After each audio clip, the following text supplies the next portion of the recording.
If you do not choose to develop the power of awareness, then you will likely live a life full of suffering.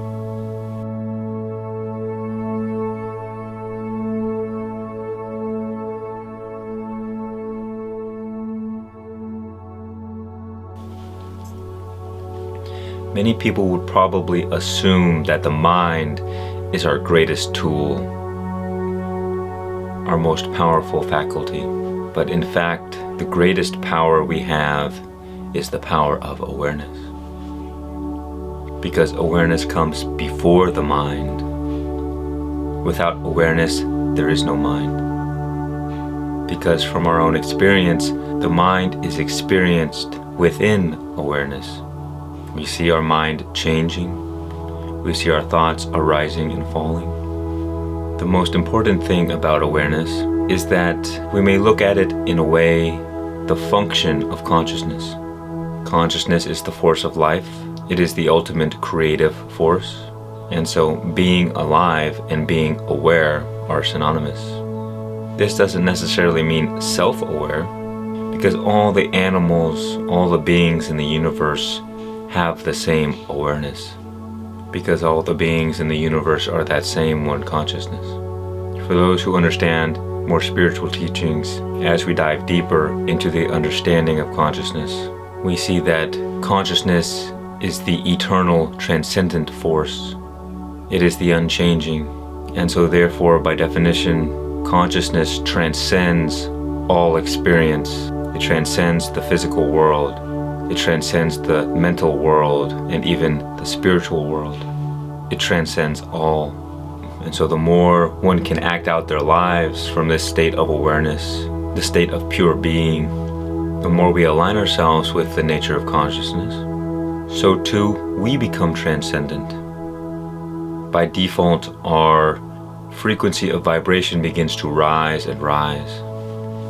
Because, simply put, we will have aligned ourselves with the most transcendent thing that exists. This will result in becoming free from suffering, because consciousness cannot suffer. Because it is beyond all experiences, there is no experience that can affect consciousness, at least pure consciousness. This is the reward on the spiritual journey, on the spiritual path. So too, the bliss, the joy, and the peace of consciousness. And so the more we can remain as a non-attached awareness and align our nature with consciousness, align our identity with consciousness, the more we will experience all the beautiful things that come along with this. And so the first way we can develop our awareness is first by understanding that it is the simplest, the most natural, and easy state we can be in, because it is the original state. So if you find yourself trying to be more aware, if you're trying so hard, if you're thinking a lot, if you're trying so hard to study and learn about awareness, it's not that these things can't provide guidance for you, but what we are talking about here is simple, uncomplicated, natural. Do you need to read a book on how to walk or how to eat?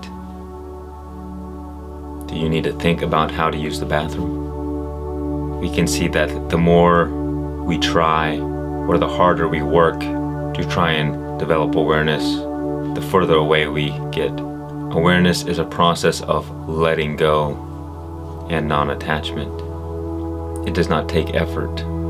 What takes effort, and the problem that most people will have in trying to develop their awareness or align themselves with consciousness, is that we have lived our whole lives being conditioned to identify with our minds. So you likely have decades of conditioning, momentum in a certain direction. So we can't assume that overnight, suddenly that's just gonna stop.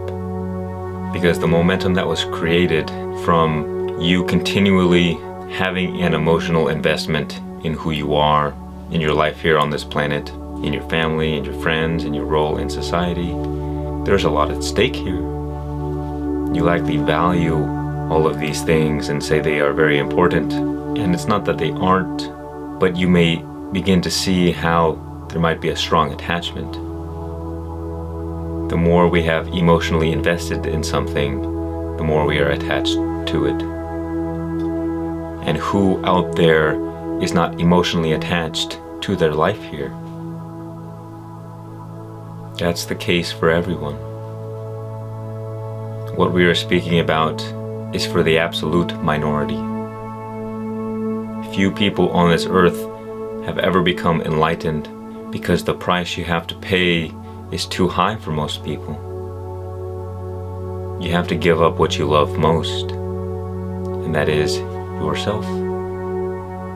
Now, of course, once we reach this state of non-attached awareness, and we can rest in this space, when we can live our life from this state of being, then it is no problem to go back out into the world and play these different identities, these different characters, because you are living your life from a place of non-attachment.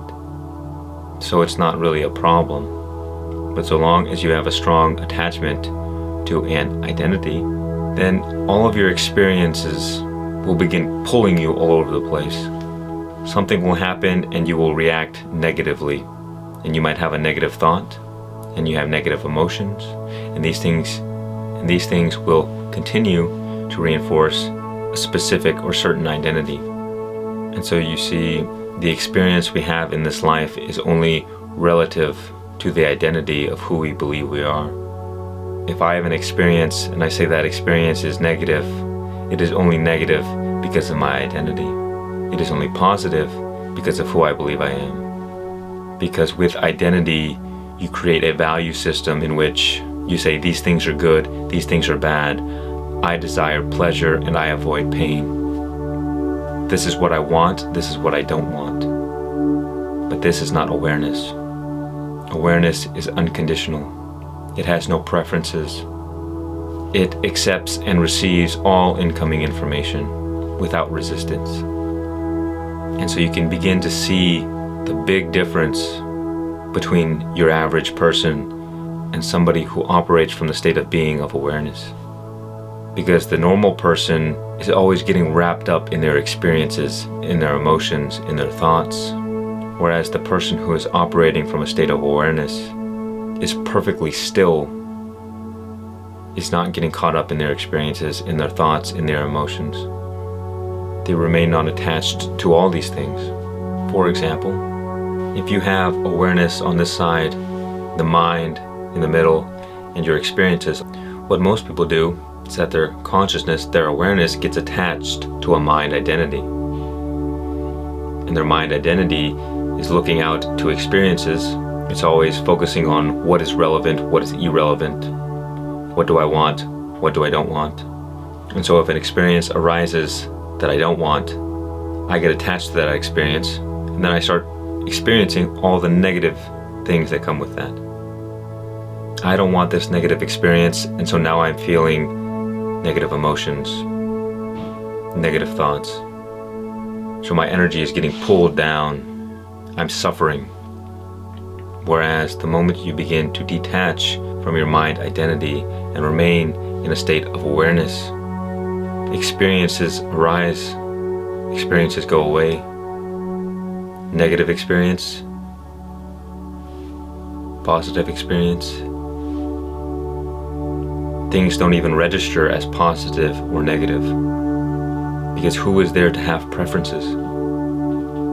And so you can see why the reward for remaining in this state is great peace, because you aren't getting pulled around in all these different directions in life.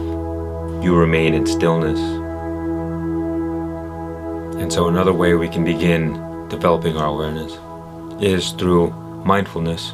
That is, when we make the intention to be mindful of our actions, of our thoughts, of the words we speak, by default we become more aware. So if I'm cooking food, I want to be aware of how things smell, how things sound. What does it feel like to touch the spatula? What does it feel like to have my feet on the ground? When I wash my hands, what does it feel like for the water to flow over them? And this is just a habit that requires a certain intention. And with this, you actually get to experience life more fully, because you are immersing yourself in all the senses. Another way is, of course, meditation. You can either use meditation to develop your focus, to sharpen your mind, or to develop your awareness. Meditation in which you focus one pointedly, that is going to sharpen your mind. But meditation in which you are choicelessly aware, this will develop your awareness. And both are useful.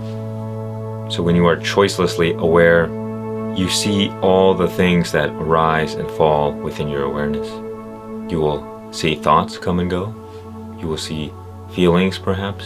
You will hear sounds arise and fall. You will be aware of the space around you. It's simply sitting with yourself and saying, what is here now? What is going on? And simply being aware of your outer environment and inner environment.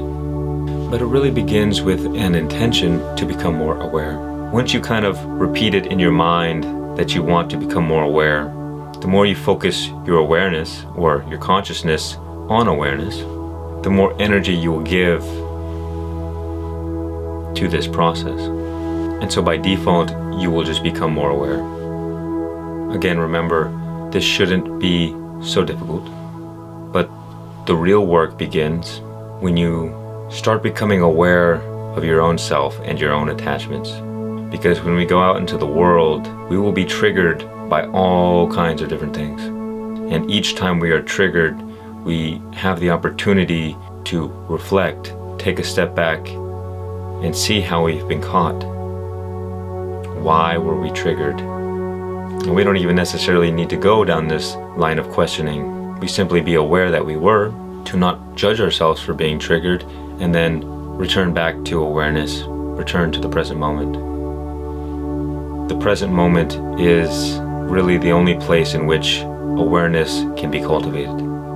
And so the more we practice the habit of returning to the present moment anytime we've gotten triggered by a negative thought or a negative experience, the more we naturally develop our awareness, the more we align ourselves with consciousness and the eternal.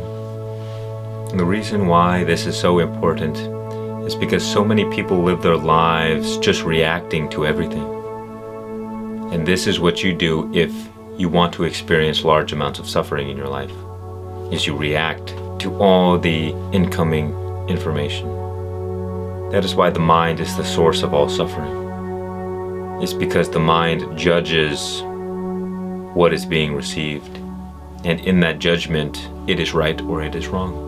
It is good or bad. But that's not how consciousness experiences things. Consciousness is in the business of experiencing, period. So whether it's good or bad, light or dark, even if it's pure evil, consciousness just says yes. And so it's not always easy, but only because we have been conditioned, we have built the grooves in our brain, the habit of identifying with a personality, with the mind, with the body. And so step by step, day by day, the more energy you give to this process of returning to the present moment, remaining as awareness, the more you will recondition your mind and develop a new habit. And depending on the momentum, how many years of emotional investment has been conditioned into you, that will likely determine how long it takes for you to uncondition yourself. Not necessarily that it's going to take 20, 30, 40 years for you to remain as awareness. It can take anywhere from 6 months to 3 years to 10 years. But if you think about it practically, you look at an old person who's very stuck in their ways. How long do you think it will take for them to change? And for a lot of people, I hate to say it, but it's likely a lost cause. Because once people are solidified in their identity of who they think they are, they will fight to the death to keep that identity alive. Because it's not actually them, it's the ego that has manipulated them, seduced and convinced them into acting as a source of fuel to keep the ego alive. It's like a parasite. That's why in a lot of Eastern ways of thinking, The ego is often seen as the devil, because it is not only the source of all suffering within ourselves, but it is what creates suffering in the world. And by simply developing our awareness, we create a more loving and harmonious world, because we do not perpetuate these heavy attachments that cause a lot of suffering. And the less we suffer, the less we will create suffering. The more we align ourselves with awareness and consciousness and the eternal, the more we will give other people the opportunity to do the same. We will act as a beacon of light in a dark and cold world. And so this journey is perhaps the most important journey we can take. Back to awareness, back to our natural state of being. And it all begins with an intention, the intention to become more aware. Simply just repeating this in the mind, rather than trying so hard to focus and be more aware.